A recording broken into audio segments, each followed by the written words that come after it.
sharing that makes half of the room connect with you even more, and the other half connect with you not at all. And that's okay. I believe you don't have to connect with everyone, and stories don't have to resonate with everyone, but the ones that they do resonate with, they're your super fans. So I believe that vulnerability can sometimes be super scary, but also be a great tool to use in storytelling. Terrific, thank you. Okay, we got warmed up. It would be great if somebody in the audience had a question. Anybody have one? We have a microphone up there, right? Yes. Yeah. Okay. Yeah. This one is. Okay.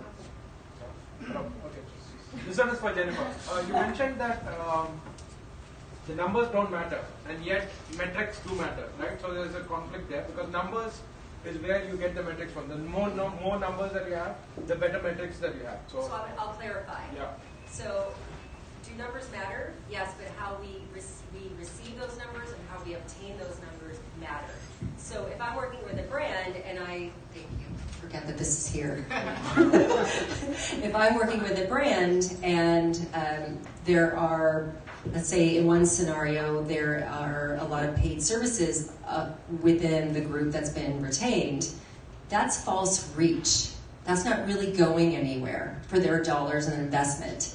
If I'm working with a group of people who have been vetted and are clean accounts, there may not be going as far as the vanity numbers, but it's real engagement. And then we take those metrics and we look at the conversations and we look at the best supporting tweets, we look at the contributors, and then from there, we then build upon that relationship with those people who engaged.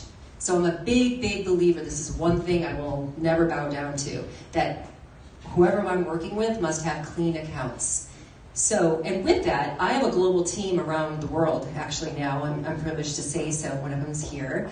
And so I'm retained to work the Oscars, and I'm retained to make sure that we are able to trend globally networks within the Oscars. And we can do that with clean accounts and with interesting conversation around the event itself. So I hope that's clarified things. Okay. May I add to that? Sure.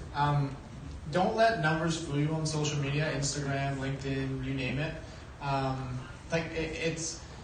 Sometimes it's often the quality of the connections or the quality of the followers, for example, because and at the same time, you may have a good amount of followers, but like Jennifer said, if you don't engage back with it, we don't comment back and actually build that community or build those relationships, they're just a number.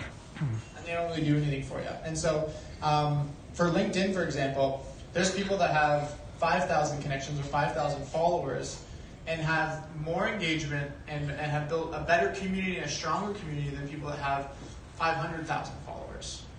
That they never engage back to them. And they actually reach less people because they just have a stronger community that every time that they post or every time they create a video or whatever, they're just constantly consuming that. And Tara Hunt probably could agree with me on that one, that like you don't have to have 500,000 followers. You can have 5,000 and actually have probably a stronger community on LinkedIn or on any social platform. So yeah, the numbers can provide some sort of validation that you're growing that community per se, but only if the engagement is also keeping up with that.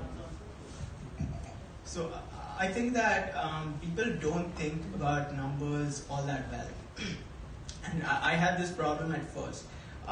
Even I thought that, I connected a lot with Jennifer's story because I thought that when you start social media, you kind of need to have thousands of followers. But when I heard Gary Vaynerchuk explain it in a way that simplified things, and so this is how you can think about it. You just need one person. Like for example, last year, DYBB, there was a conference and it was a paid conference. So it was, I think, around $300 per ticket. And I got one of the speakers wanted me to attend, and I said I couldn't afford the price.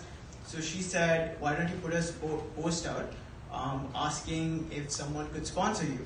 And I thought, who's going to sponsor me for this event, right? And turns out that someone did. And I didn't need many people. I needed At that point, I had like 2,000 followers, but you don't even need that. I just needed the support of that one follower who sponsored it for me, and they said, don't publish my name. And they just like 2 hours, I still remember 2 hours after I put out that post, I got the ticket in the mail. And I was so shocked. And at the event, there were people with way more followers than me who were asking me, oh, how do you monetize your following? And I just said, this is how you do it. You connect with one single person and you build it from there. There's no point, what she said about like and follow and all that stuff. There's no point about doing that. I established a connection with Fabio, who is more, important as one follower to me than, thousands of followers, right? Like, I have 7,000 something right now, and most of them are less worthy on social media, I would say, than Fabio, because he's such a genuine human being. He documents his life, and that's what you should try and do. The numbers are important, but most importantly, it's about how you connect with them and how you guys share stories. So I think that's where the focus should be.